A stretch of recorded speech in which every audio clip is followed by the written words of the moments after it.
Hello everybody, we're talking to David today and we're standing beside of David's Cessna 210. Hello David. Hi, Pleased good to see you, Frank. Pleased to meet Yes, you, sir.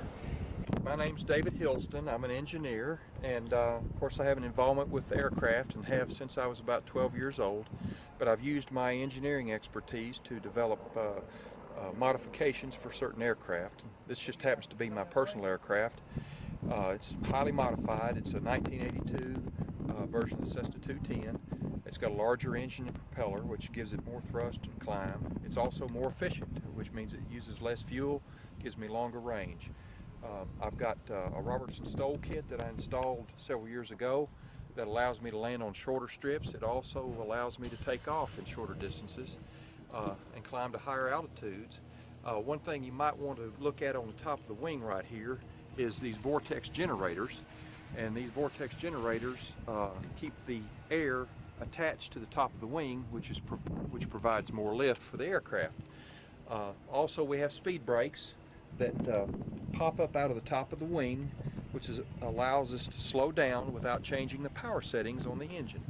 And what that does on a normally aspirated air-cooled engine is keeps the engine from having shock cooling on the cylinders, because the primary source of the cooling is air, and with using the speed brakes allows us to leave the power settings alone on the engine, and it reduces the shock cooling effect on the engine, which increases the life of the engine.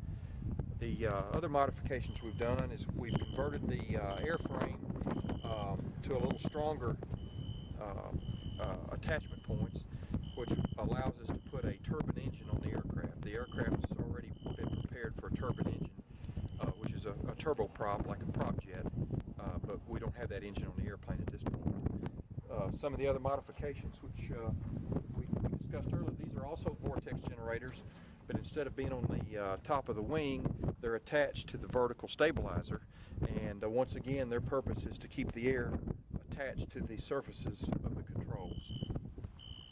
We've also provided static wicks on all the air surfaces, and what these do is they discharge any static buildup that is on the aircraft external skin and discharges it to atmosphere.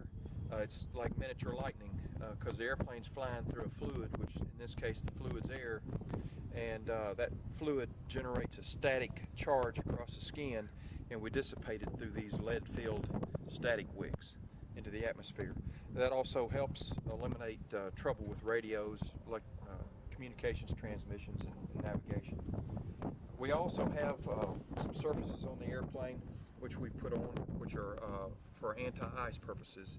And what we do is we have this coating here on the front, and we put a special polymer on this coating that allows us to fly through ice formations without the ice attaching to the structure. This airplane also is a retractable geared airplane.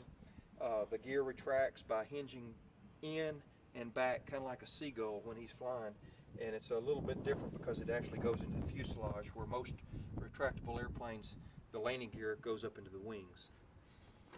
Another thing we might explain about is the instrument panel is highly modified. This instrument panel is actually the fourth generation that we've put in this aircraft, and it includes 4 GPS units. We've got 2 moving maps, and then we've got some redundancy in the fact that we've got dual altimeters and a dual attitude indicating gyro. All the switches and so forth have been replaced with the more modern non-magnetic type contactors.